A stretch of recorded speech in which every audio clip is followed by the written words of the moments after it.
ఒక రోడ్డు మధ్యలో 2 ఏళ్ల చిన్న పాప ఒంటరిగా ఏడుస్తూ ఉంటుంది. కొంతమంది మనుషులు ఆమె దగ్గరకు వచ్చి ఆమెను నవ్వించడానికి, తాను ఎవరో తెలుసుకోవడానికి ప్రయత్నిస్తూ ఉంటారు. కానీ ఆమె మాత్రం ఇంకా గట్టిగా ఏడుస్తూనే ఉంటుంది. అప్పుడే ఒక వ్యక్తి ఆమె వైపు నడుచుకుంటూ వస్తాడు. అతని ముఖం చూసిన వెంటనే ఆ పాప ఒక్కసారిగా ఏడుపు ఆపేస్తుంది. తన చిన్న చిన్న వేళ్లతో అతని చిటికెన వేలిని పట్టుకుంటుంది. ఆ వ్యక్తి నెమ్మదిగా ఆమెను తీసుకుని ఒక వీధిలో నడుస్తూ వెళ్తాడు. వాళ్ళు ఒక చిన్న ఇంటి దగ్గరకు చేరుకుంటారు. ఆ వ్యక్తి మృదువుగా ఆ పాపను ఇంట్లోకి వదిలి ఎవరు గమనించకుండా నిశ్శబ్దంగా అక్కడి నుంచి వెళ్లిపోతాడు. ఇదిలా ఉండగా ఆ పాప తల్లి భయంతో తన కూతురిని వెతుకుతూ ఉంటుంది. చివరకు ఇంటికి తిరిగి వచ్చేసరికి తన కూతురు ఇప్పటికే ఇంట్లోనే ఉందని చూసి ఆశ్చర్యంతో భయంతో కంగారు పడుతుంది.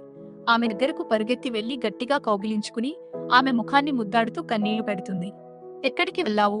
నిన్ను ఇంటికి ఎవరు తీసుకువచ్చారు అని తల్లి అడుగుతుంది.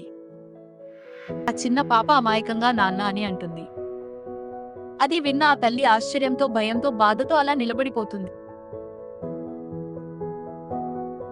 ఎందుకంటే అప్పటికే తన భర్త చనిపోయి కొన్ని నెలలు అవుతోంది. అప్పుడే ఆ పాప మళ్లీ ఏడవడం ప్రారంభిస్తుంది. తన కూతురిని ఓదార్చడానికి తల్లి త్వరగా చుట్టూ చూస్తూ దగ్గరలో ఉన్న షెల్ఫ్ దగ్గరకు వెళ్లి బొమ్మలు తీసుకురావడానికి ప్రయత్నిస్తుంది. బొమ్మలు వెతుకుతుండగా పై షెల్ఫ్ లో ఉన్న పాత, దుమ్ము పట్టిన సూట్ కేస్ కనిపిస్తుంది.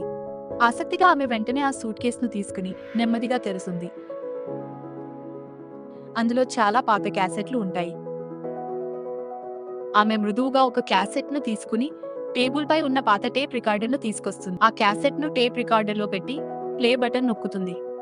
గది మొత్తం నిశ్శబ్దంగా మారిపోతుంది. అప్పుడే ఆ క్యాసెట్ నుంచి తన భర్త స్వరం వినిపించడం ప్రారంభమవుతుంది.